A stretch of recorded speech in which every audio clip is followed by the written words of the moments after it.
Yo, welcome back to the Hideout. It is me, Doncho, and I'm so glad you guys can make it. And we are back with Jujutsu Kaisen chapter 144. It is an exciting chapter, you guys. Maki is back. Yuki is here. I didn't expect to get Yuki so soon. We got Megumi and Yuji together. I'm so happy to see my duo moving in a unit. Yuta's still with them. It's like a lot of almost fan fiction, fan art feel going on with today's chapter to me. Seeing all of these characters that I didn't think I would see together so soon, doing all of these things together feels really refreshing. And it's not everyone that I would like to see together yet, but it is a lot of faces that I just wasn't really thinking that would be together so soon that's coming together. So it's just really awesome that Akutami is doing that here in chapter 144. Like I always say, if you like this content, make sure you hit that like button, make sure you hit the subscribe button, and you go down to the comment section because I love talking to you guys.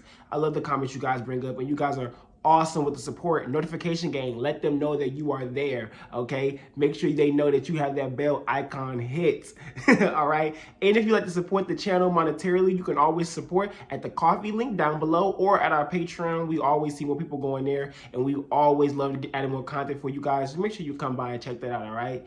But before we get into it, intro.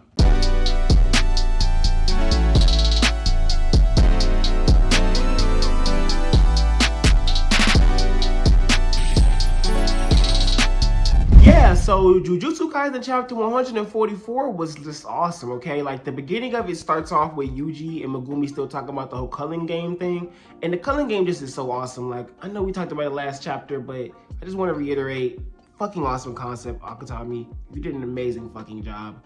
Thank you for doing it. Now that we had the little mini conversation with Yuji and Megumi talking about the culling game and also Yuta, not to exclude him, it's really awesome because we have Yuji bring up that Sukuna has a plan for Megumi. So boom, that's out on the table, it's there. It's said, it's clear. He said it directly to Yuta. He's like, yo, I think only reason why Sukuna took control back at Shibuya was because they shoved them 10 fingers in while I was knocked out, and so he took over. But if they put them last 5 fingers in me now, or something like that, I don't think he'd be able to take over. But if he does, Yuta, I need you to be able to handle that. I need you to take me out. And I find it really cool that Yuji's acknowledging these things. He's not like keeping it to himself like, oh, inside of me, I know that Sukuna has his plan for Megumi, but I'm gonna keep it to myself because I don't wanna make the moment more sour. Or, you know how usually MCs will sometimes have this information and will keep it from the side character because they're like, oh, I don't wanna be more of a burden or anything like that. I'm glad Yuji didn't do that. I'm glad he just stepped up and just said, yo, this is what it is. This is how I feel. Let's just go ahead and put it out there on the table.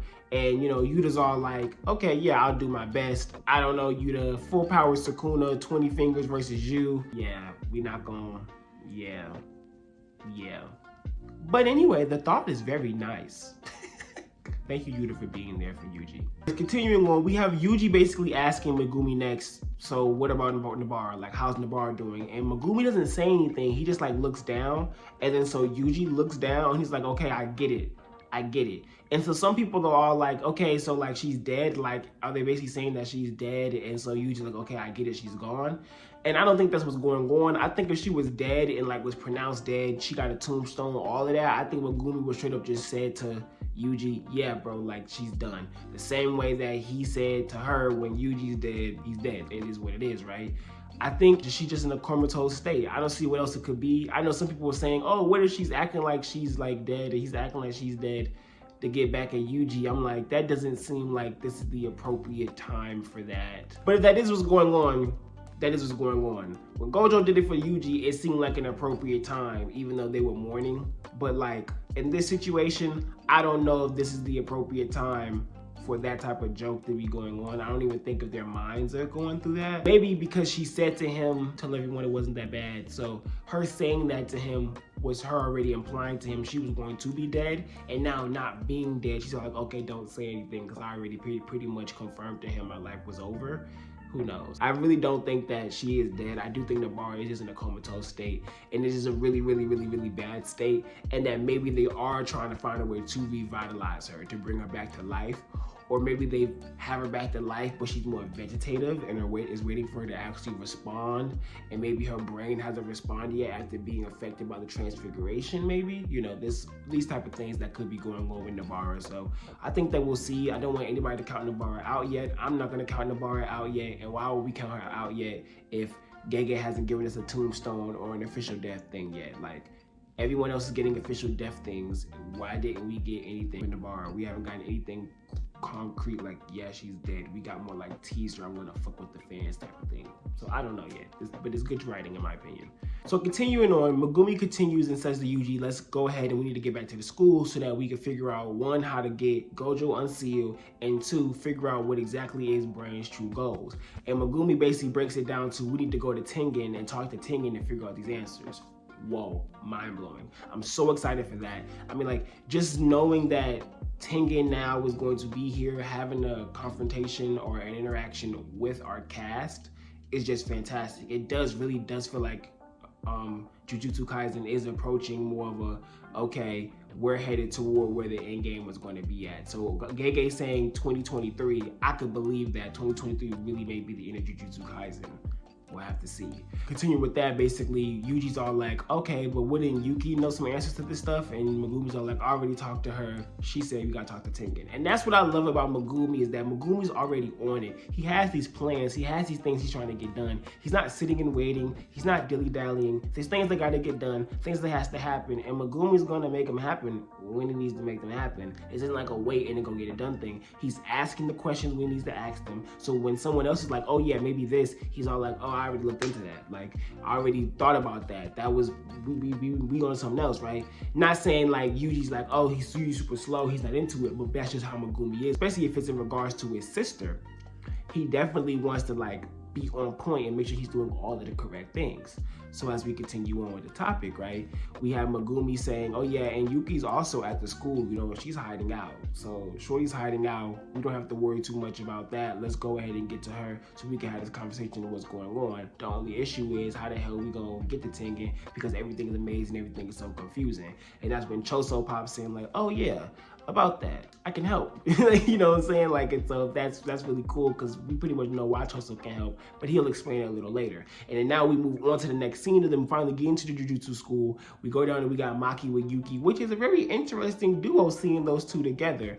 I'm wondering if the reason why Maki and Yuki are the ones together is that they needed someone, a senpai of theirs, and the best senpai to choose at the time was Maki with Yuki. Maybe someone like Panda isn't good, or maybe Panda is in a predicament too because of Yaga. So maybe they couldn't even get the Panda, and we know Inumaki is an Inumaki situation. So Maki may have been their only choice of the senpai to get help with. Megumi did say older students, so maybe there are other people, but we got Maki first because Maki is the main, and it just is easier just to do it like that, right? But we'll see, okay? So to continue on, and oh, by the way, Maki's design is beautiful. I'm getting real Jedi vibes off of her. Now, we're not necessarily Jedi, it can even be Sith Lord, but I'm getting real strong veteran Force user vibes off of Maki's new design.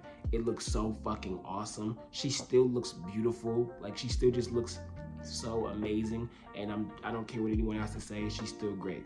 Whatever. Then Yuta comes in, he sees Maki, and he's all like, Maki, are you sure you should be moving? And I feel like that was so cute. Like, I feel like they look so good together, and I want them to be a couple, and he just seems so excited to see her. And like I said, this feels like fan fiction stuff, right? Like the fan art. Like, we knew eventually we'd see them, right? But seeing them now still kind of feels like, oh shit, yeah, they're finally together now. They're seeing each other. We're seeing it in real time. This is in the main Jujutsu Kaisen story. We see Yuta and Maki on the same panel together having a conversation.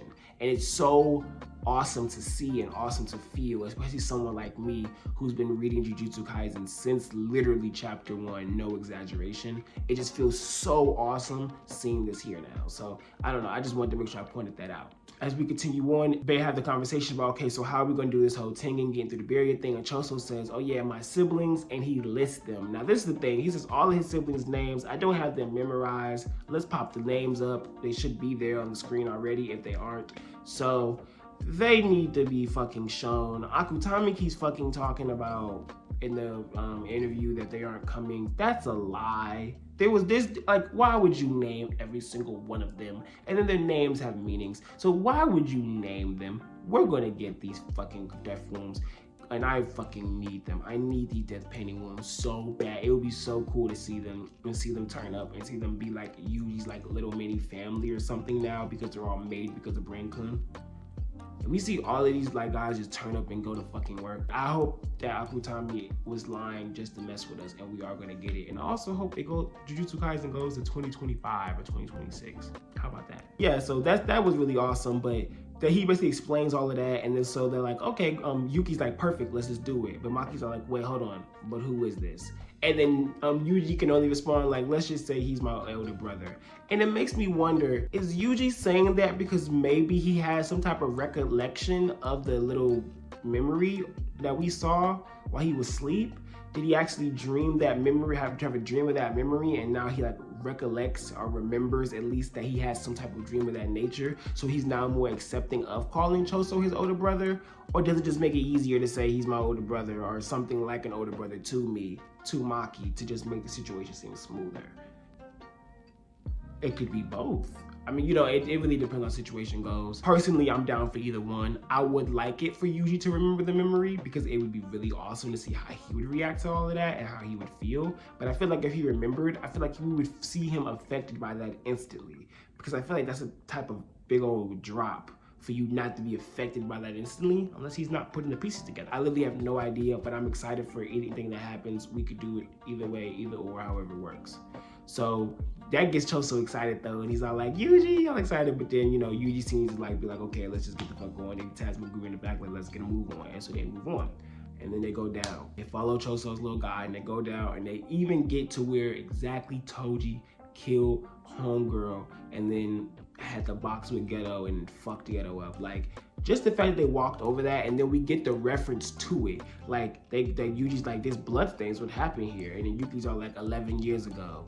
There's a man, you know what I'm saying, he came and he fucked some shit up. And they're talking about Toji, and Megumi's right there. I love when shows do stuff like this, or, you know, series do stuff like this. And it's not just the level of, yeah, Toji did it and we saw it back in the flashback and now the characters are there. Yeah, it's cool, right, that's there, and that's the first layer to it. The second layer to it to me is the whole plasma vessel thing. Like, they don't even understand the whole plasma vessel thing. So that even being near that, that's a level of understanding they aren't on yet.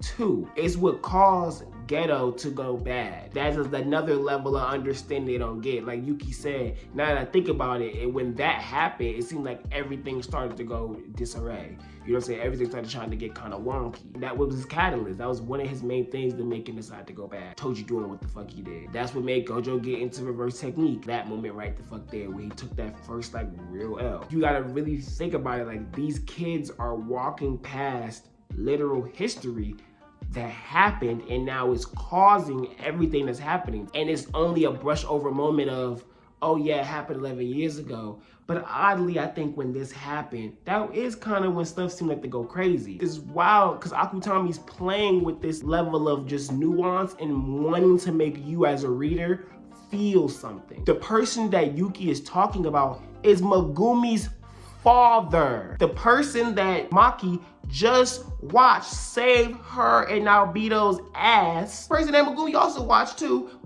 save they fucking ass in Shibuya for a second. And then the same person that Megumi scrapped for a second in Shibuya, who killed themselves in front of him in Shibuya, is the same person who y'all just walked past, who spilled this blood right here. And Yuki is telling you that's kind of when shit went wild. I hope nobody thinks I'm over exaggerating how fucking cool that is, but it's so cool to me that that is how the shit formulated, you know what I'm saying? And I skipped over the whole part when it went down the elevator, you know, and we did see all of the trees stuff form when they opened the door. Us seeing more of that design of exactly how Tengen does that and how he's like tricking them and shit is fucking awesome.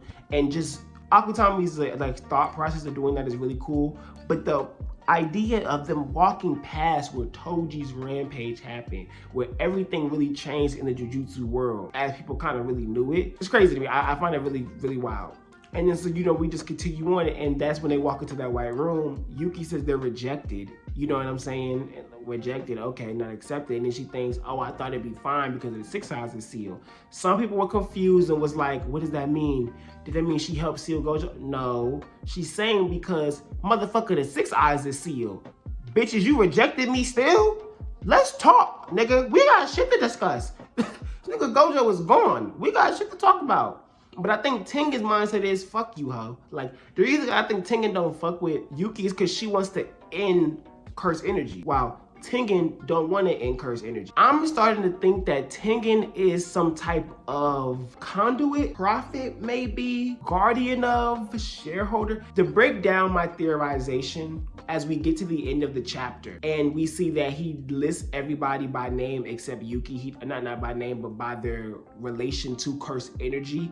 He lists them all by their relation to cursed energy, but does not acknowledge Yuki. The reason why I say he acknowledged them by their relation to cursed energy is because he said child of Zenin, which means Zenin must be the name of the original person over the Zenin clan. I know what you're thinking. That's common sense, Dancho. Okay, motherfucker, but Michizane or whatever the name that he called Yuta is not Gojo. That ain't the name Gojo. So clearly there's some switch-arounds here. So whoever Zenin is, their name ain't changed. It's always been Zenin. So Zenin could be a person or could be a vengeful spirit. Who knows? That's the point I'm making.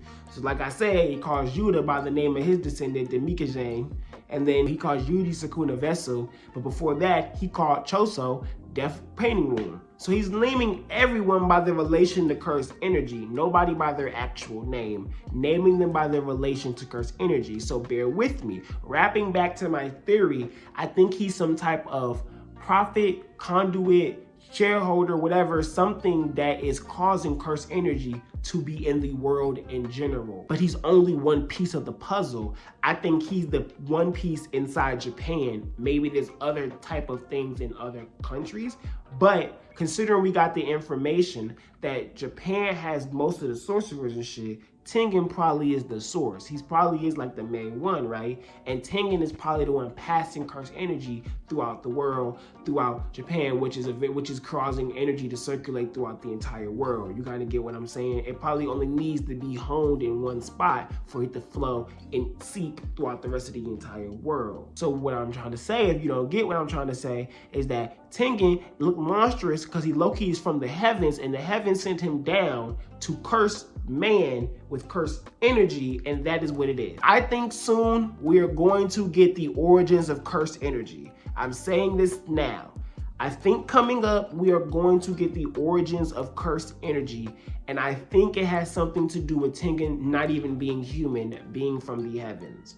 I don't think he's actually a human. He could have maybe been sent down here in a humanoid form with the curse technique of being an immortal, and then over time he'll start to slowly transcend into some type of godhood. But to stop himself from transcending into godhood, which can ultimately make him go against humanity and no longer continue his job as this guardian or whatever, he has to do the whole star plasma thing so that he can start to be human again, and he can continue on with everything that he needs to do as this type of guardian conduit, whatever he has to do of cursed energy as it is. But if he was to get too powerful, it was to go over his head, it would become destructive, and he might be an enemy to humanity, but maybe something even above him might come down and be like, all right, nigga, we gotta pull you. Or maybe even something above him might give energy or blessing or curse out to the world to be able to take him down. I really do think that this stuff is something that's heavenly. Why is something called heavenly restriction? Why give it that name? I really do think that these are things that we're going to be start tapping into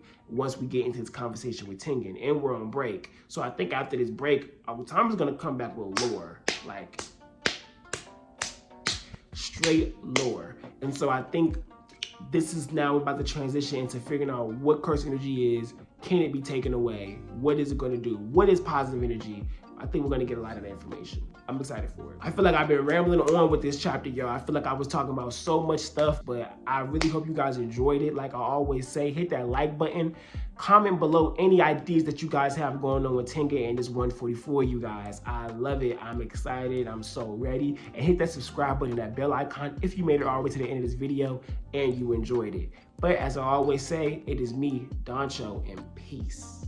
Young noise.